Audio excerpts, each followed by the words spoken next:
Good evening, children of class 10.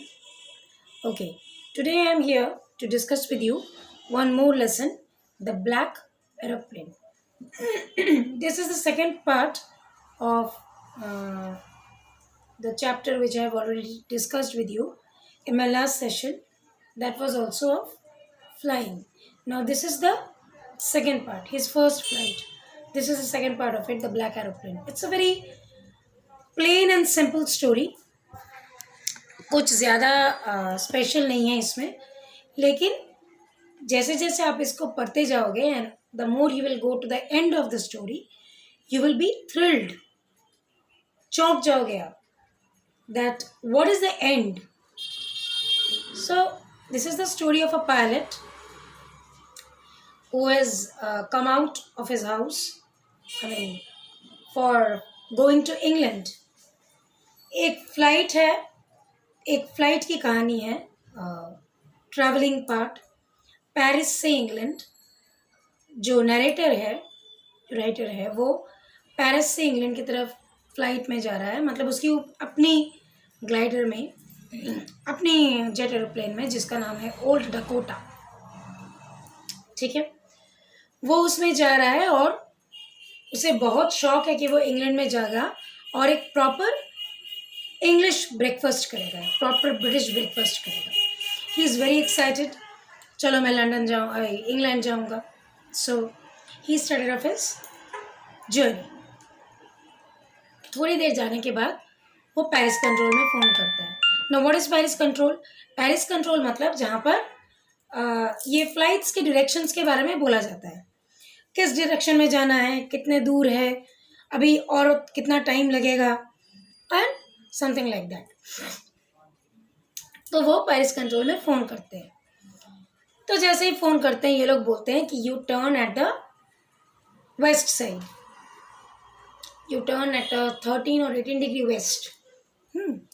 So U turn at that side west.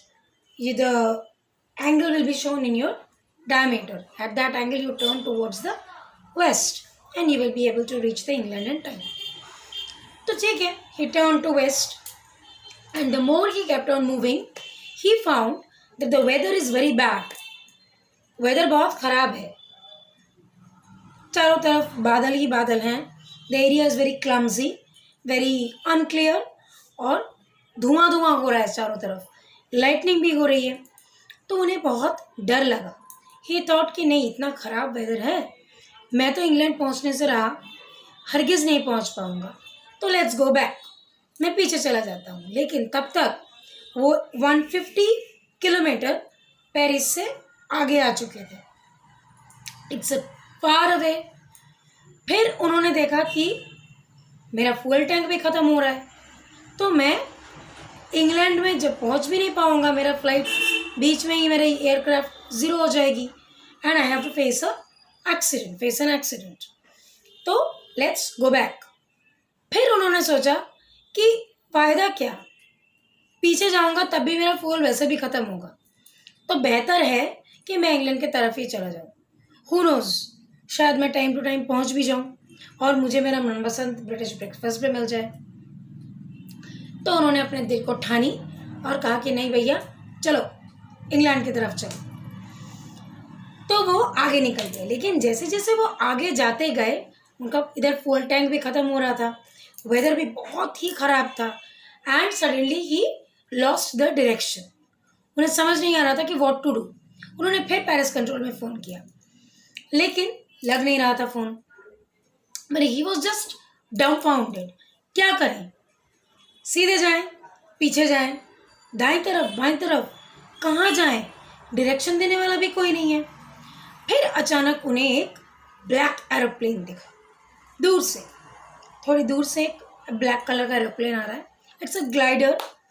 तो उन्होंने सोचा कि ज़रूर पेरिस कंट्रोल को तो इसके पहले मैंने फ़ोन किया था, तो ये वेदर ख़राब है, उनको तो दिख ही रहा होगा, उन्होंने शायद किसी को हेल्प के लिए भेजा है.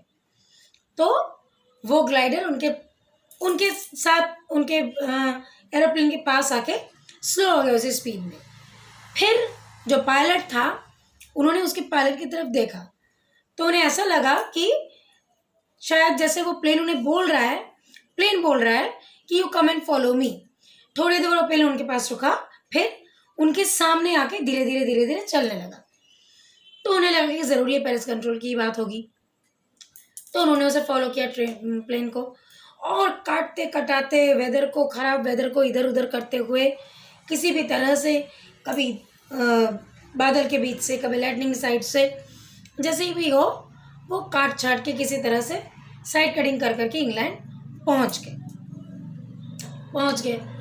तो जैसे उन्होंने लैंड किया, लैंड करने से पहले वो पीछे मुड़े कि मुझे वो एरोप्लेन को थैंक यू बोलना चाहिए एटलीस्ट। तो when did he turn back he saw no one. उन्हें पीछे कोई नहीं दिखा, ना प्लेन था, ना पायलट, प्लेन नहीं है तो पायलट भी नहीं होगा, ना दूर दूर तक कोई, कुछ नहीं, नथिंग। उनका अकेला प्लेन वहां पे खड़ा था when it was going to land. तो उन्होंने कहा शायद चला गया होगा, देखा होगा कि मैं लैंड करने वाला हूँ, तो वो अपने डेस्टिनी में चला गया होगा, डेस्टिनेशन में।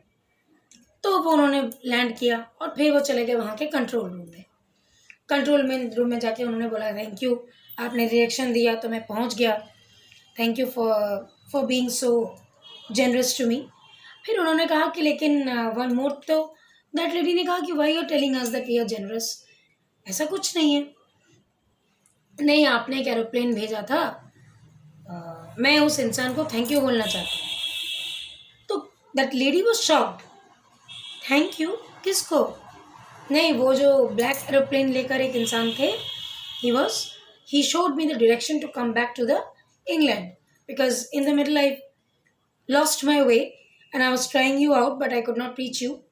So that person, he showed me the way to land in England. So मैं उन्हें personally thank you बोलना चाहता हूँ, you just tell me where I can find the person. तो the lady, that controlling lady, she was like dumbfounded. आप क्या बोल रहे हैं, ऐसा तो कुछ नहीं है, उस इतने ख़राब वेदर में तो हमारा कोई सिग्नल भी काम नहीं कर रहा था, फिर हमने तो सोचा कि आप शायद वापस चले गए, कोई अदर प्लेन नहीं था वहाँ पर, सिर्फ आपका ही प्लेन था। और बाद में तो जाके हम लोग को आपके प्लेन का सिग्नल भी नहीं मिल रहा था, रादर वी वेर वरीड कि पता नहीं आपका प्लेन कहाँ गया, क्रैश हो गया, गिर गया, कहीं और चला गया, आपको लाइन मिला कि नहीं मिला, are you still on the way. हम लोग तो बहुत टेंशन में थे, लेकिन आपको देख के हमें वी आर फीलिंग रिलीव्ड, शांति मिल रही है, सुकून मिल रहा है। लेकिन और कोई प्लेन तो वहाँ पे नहीं था। तो डायरेक्टर टोल्ड इट, नहीं ऐसा नहीं हो सकता, उस ब्लैक कलर का ग्लाइडर था, उसने मुझे डायरेक्शन देके यहाँ तक लाया, वो he help me, he was a protector, he was a saviour. तो मुझे उनसे बात करनी है, जस्ट एक थैंक यू, मैं ज़्यादा वक्त उनका नहीं लूँगा। तो that lady she was telling that नहीं सर, ऐसी कोई बात नहीं है, हम क्यों नहीं बताएंगे आपको, अगर आपको कोई सेव कर रहा है तो, लेकिन ऐसा कोई नहीं है, किसी ने नहीं सेव किया। आई मीन मेरा मतलब है किया कि नहीं पता नहीं, लेकिन हमारे रैडर में तो ऐसा कोई प्लेन था नहीं, एक ही प्लेन था आपका। थोड़ी देर बाद रैडर ने वो भी दिखाना बंद कर दिया, तो हम लोग खुद बहुत ज़्यादा टेंशन में थे, आप कहाँ गए, कोई ब्लैक पेन नहीं था। तो द नरेटर वॉज शॉक्ड, मतलब जी सर, वहाँ पर कोई और प्लेन नहीं था, thank you, and she went of, चले गए। नरेटर जी, उनके तो पाँव तले ज़मीन खिसक गए, मतलब he was in a panic कि क्या वो मेरे आँख का भ्रम था, या फिर सच में कोई था, या फिर वो भगवान का दूत था, आखिर वो था कौन। And here ends the story. कौन था, कहाँ से आया था, मतलब कौन हो सकता है, एवरीथिंग इज एन अजम्पशन, क्योंकि इसके बाद the story had not been continued, यहीं पर रोक दी गई स्टोरी। अब आप सोच लो वो कौन हो सकता है, ठीक है। This is the story of the black aeroplane. बहुत ही सिंपल सी स्टोरी है, छोटी सी है, लेकिन थ्रिलिंग है, एक्साइटिंग है। I hope you must have understood, और इसके required question answers I will be sending you back, okay, thank you.